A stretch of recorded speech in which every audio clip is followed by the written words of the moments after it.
ఇది బెండకాయ. చూడ్డానికేమో మగోడిని పిలిచినట్టు బెండకాయ అంటారు, కానీ ఇంగ్లీష్లో లేడీస్ ఫింగర్ అని ఎంత క్యూట్గా పిలుస్తారు. ఇది ఇంగ్లీష్లో ఆనియన్. అబ్బా ఎంత మంచి పేరు ఉంటుంది. అదే తెలుగులో అయితే ఉల్లిగడ్డ అని మగోడిని పిలిచినట్టు పిలుస్తారు. అసలు వెజిటేబుల్స్లో ఇవి ఆడ్ కపుల్. అసలు ఆడ్ కపుల్ ఏంది, జీవితంలో ఎక్కడన్నా పర్ఫెక్ట్ కపుల్ ఏడ ఉండరు. అంత సినిమాల్లో చూపిస్తారు, మనం చూడాలా, ఫీల్ అవ్వాలా. ఇప్పుడు నేను నా పిల్లం బియర్ తాగితే అందరూ అంటారు, కానీ ఏడో తప్పుడు అక్కడనే ఉంటుంది. సో మరి ఈ బెండకాయ ఇది ఆడ్ కపుల్ ఎట్లా, దీనికేమో జిగురు వస్తుంది, దీన్నేమో ముట్టుకుంటే కళ్ళ నీళ్ళు వస్తాయి. ఈ రెండింటిని కలిపితే ఆలోచించడానికి అంత గ్రేట్గా ఉండదు. కానీ ఎన్ని డిష్లు చేస్తారు. బెండకాయ పులుసు, బేండి దో ప్యాజా, ఇదొకటి వేస్తే దీన్ని రెండేసి దో ప్యాజా అంటారు. చెప్పడానికైతే ఈ రెండు ఆడ్ కపుల్సే, కానీ రెండింటికి దేదేనే ఇష్టం. కానీ మగవాళ్ళేమో ఫిజికల్గా దేదే అంటారు, ఆడవాళ్ళేమో మెంటల్గా దేదే చేస్తారు. మరి ఈరోజు చేసే మనం డిష్ బెండకాయ ఉల్లిగడ్డ సాంబార్. చేస్తే అయితే దే తినాలి అనిపిస్తుంది. మరి ఈ బెండకాయ ఉల్లిగడ్డ సాంబార్ చేసుకుందాం. ఒక సాంబార్ సూపర్గా ఉండాలంటే దాంట్లో మసాలా కూడా మస్తుగా పడాలి. సో ఆ మసాలా ఎట్లా చేస్తామో చూడండి.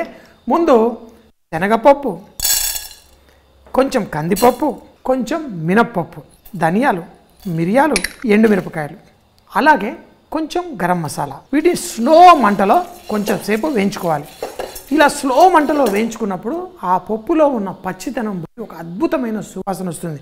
అంతేకాకుండా ఇందులో బోల్డంత సుగంధ ద్రవ్యాలు కూడా వేసాం కదా. ఆహా, ఇంట్లో మంచి మూడ్ క్రియేట్ చేయడానికి రకరకాల రూమ్ ఫ్రెషనర్స్ ఉంటాయి. అట్లాగే ఇందులో ఈ సాంబార్లో మంచి ఫ్లేవర్ ఇచ్చే ఈ సుగంధ ద్రవ్యాలు కూడా అదే ఎఫెక్ట్. దీంట్లో కొంచెం సేపు ఇలా వేగిన తర్వాత కొంచెం ఎండు కొబ్బరి పొడి, ఆవాలు, జీలకర్ర, కొంచెం సోంపు, మెంతులు, కరివేపాకు కూడా కొంచెం వేసేయండి. తక్కువ మంటలో మీకు ఓపిక ఉన్నంత సేపు వీటిని కలపండి. మాడకుండా మంచిగా స్లోగా వేగిందనుకోండి, మీ సాంబార్ అదిరిపోతుంది. కొంచెం అల్లం ముక్కలు, కొన్ని వెల్లుల్లి రెబ్బలు, వీటిని కూడా వేసి ఇప్పుడు స్టవ్ కట్టేయండి. కొంచెం చల్లారిన తర్వాత మిక్సీ జార్లో వేసి బుర్రు బుర్రు బుర్రు బుర్రు, అంతే, పేస్ట్ రెడీ. తర్వాత మనం సాంబార్ తయారు చేసుకుందాం. ఆ మసాలా అంతా ప్లేట్లోది మనం మిక్సీ జార్లో వేసుకొని కొన్ని నీళ్లు పోసి పేస్ట్ చేసేసుకున్నాను. ఇప్పుడు నూనె వేసుకొని తాలింపులో ఆవాలు చిట్టపట్లాడండి అమ్మ, చిట్టుపట్టు. దాంట్లో ఎండుమిరపకాయలు, జీలకర్ర, కరివేపాకు, ఉల్లిగడ్డ ఏదైతే పెద్దవి ఉన్నాయో అవి కూడా ఇందులో వేసుకోండి. వీటితో పాటు బెండకాయలు. Let's get the odd couple together. అంతే.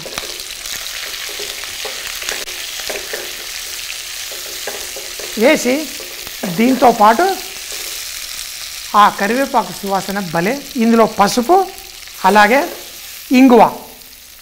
ఈ ఇంగువ పసుపు మంచి ఫ్లేవర్ని ఇస్తుంది. ఇందులో మిరపకాయలు, చింతపండు పులుసు,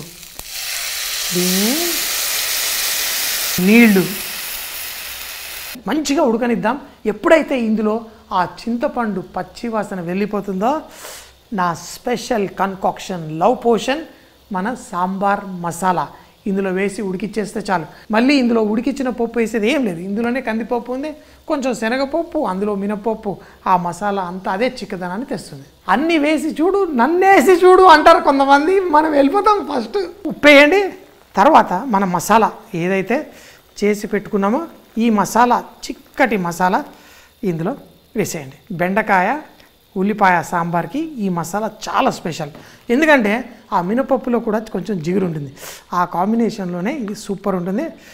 ఓహో, ఇప్పుడు చూడండి, ఆల్రెడీ ఇట్లా వేయగానే కొంచెం చిక్కగా అయింది. ఇంకా కొంచెం ఉప్పు అన్నీ అడ్జస్ట్ చేసుకోవాల్సి ఉంటుంది. ఫస్ట్ మంచి బాయిల్ వచ్చిన తర్వాత ఇక్కడ కట్ చేసుకున్న టమాటా అప్పుడు వేద్దాం. ఎందుకంటే ఈ సాంబార్ తినేటప్పుడు ఆ బెండకాయ వంకాయ మధ్యలో ఇది పానకంలో పుడకలా అక్కడక్కడ టమాటో ముక్కలు మనకు కనబడాలి. కొంచెం అంత బెల్లం పొడి నేను వేసుకుంటున్నాను. ఇందులో టమాటాలు. ఓహో, ఆహా, ఏముంది, దీంట్లో కొత్తిమీర కొంచెం ఎక్కువగానే వేసుకోండి. అంతే, సాంబార్ రెడీ. ఈ సాంబార్ని వేడిగా అన్నం పైన వేసుకొని ఇలా పిసుకొని లొట్టలు వేసుకుంటూ 1-2 గుడ్లు దానిపైన ఉప్పు కారం మాత్రమే వేసేసి ఆ ఫ్రైడ్ ఎగ్ లాగా చేసుకొని దీంతో తింటే ఈ చిక్కటి సాంబార్లో మనం ఈ ముక్కలే భలే టేస్టీ. చూడండి, ఆ బెండకాయ, ఆ ఉల్లిపాయ, వాటన్నిటినీ ఈ చక్కటి సాంబార్ తోటి ఆహా, ఆమ్లెట్ కానీ ఫ్రైడ్ ఎగ్ కానీ ఏదైనా చేయండి. ఈ సాంబార్ని చిక్కగా కలుపుకోవాలి. బెండకాయ ఉల్లిపాయ నోట్లో ఉల్లిపాయ కరకరలాడుతూ బెండకాయ జుర్రున జారిపోతూ భలేగా ఉంటుంది. తినండి, ఫుల్గా ఎంజాయ్ చేయండి.